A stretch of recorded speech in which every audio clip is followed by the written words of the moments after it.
Afternoon, everybody. Today is the 1st of April, Thursday. Just a short message from me, just as we head into what is going to be a very strange Easter weekend for everybody.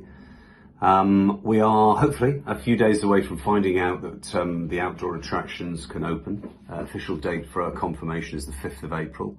We don't see anything at the moment, and I haven't heard anything to stop that going ahead.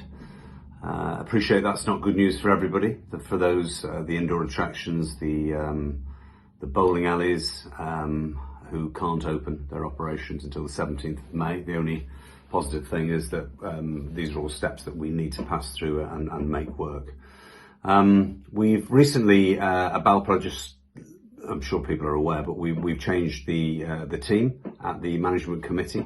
So we have a new chairman, new vice chairman. Our trade associates chairman has changed, and the vice chairman there. But luckily for us, between them, they have 20 to 25 years experience just at the management committee level, let alone the industry itself. So I look forward to working with them over the next couple of years. With regards to opening up, there are a couple of issues which have cropped up during the week, which I thought I'd cover today. Many thanks to Richard Shepherd from Drayton Manor and the team on the operational subcommittee, who had a look at the guidelines that we put out, and I have got another version which I will be submitting to DCMS through UK Hospitality to make sure okay. I've thrown up two areas I think which are a bit of a change. One relatively minor change, I suppose, is the fact that with the takeaway food and beverage at outdoor attractions, you can have your seating in place outside of those as long as you are tracking and tracing everybody who sits at those tables. Who doesn't use it as a pure takeaway, uses it as a takeaway and sit down, I suppose. So that has to go into place, which means that you need QR codes on those areas. But that leads us on to the bigger issue, which is obviously test and trace. The requirement that came out this week that seems to suggest that it is not just lead booker that is required at all of our attractions, that actually you need everybody over the age of 16 to be able to actually register. Now, depending on which version of the guidance you look at, you can read that in more than one way. So the worst case scenario is that that's correct, and I'll read out something that I put together that I've sent out to a number of people. The better scenario is that they are slightly misguided in the way that they've interpreted it. The Department of Health and Care, who are the ones who are in charge of test and trace or in charge of its rollout, agree that, and I'll just read something for you. We sent them, a summary was sent to them saying that by the interpretation of what we've read, for our types of theme parks and attractions, it will only be the lead booker still that's required, unless you want the information when they're outside a food and beverage outlet.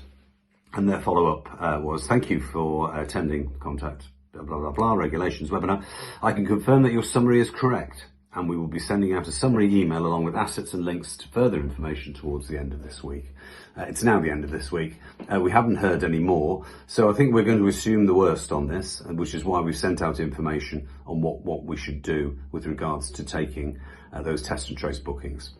And I think my line is, and again I'll read this out because I've sent this out to a number of inquiries. We don't anticipate staff at our attractions having to challenge people regarding track and trace, but we would deem that our operators' best endeavours would be expected around a pre-booking notice, a reminder when arriving on site, and the ability to use a QR code at the entrance or an option to record those details manually. All attractions will have to work out what is best for their site design.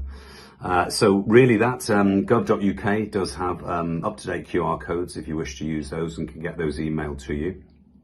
We have to assume that is the position at the moment. We have numerous requests into DCMS to try and clarify that. They've acknowledged those requests, but they haven't got a clarification.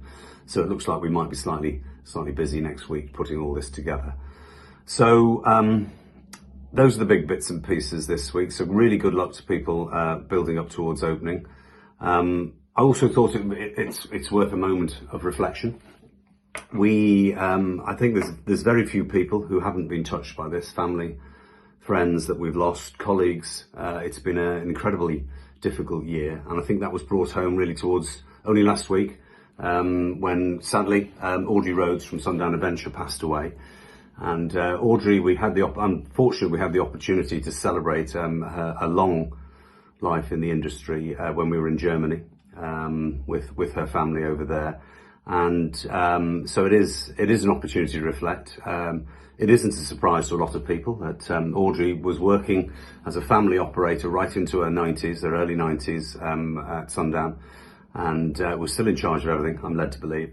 And I'm sure she's now in charge of the gift shop at the Pearly Gates. So really just to say to Gaynor and the family at Sundown that, we're with you as best as we can at this time. So I hope you can get through the next few weeks, which I'm sure will be difficult, but we send you all of our best. And to everybody else, I hope you have some sort of Easter. Let's hope we make the most of it, because we're going to be busy from now on.